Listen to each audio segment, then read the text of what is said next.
不可想星球是特别针对幼儿园，那从2月启动到现在，我们不断的也是看到非常多的惊喜。台南市教育局为今年2月推出不可小星球，得到一个师生的好评，即马已经进入第2季。这摆幼稚园绘本教学活动评选，以活动环境营造为主题，10至到11月30号，总共有9个班级得奖。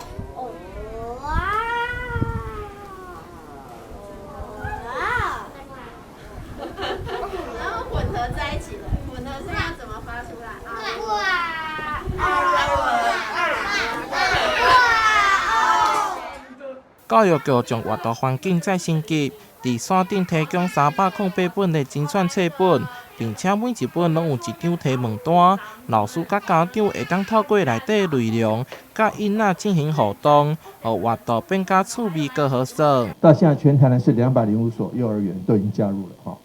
那这个我们希望这样子对儿童的这个五感的这个教学，或者是还有这个阅读，或者是看图的能力，或者说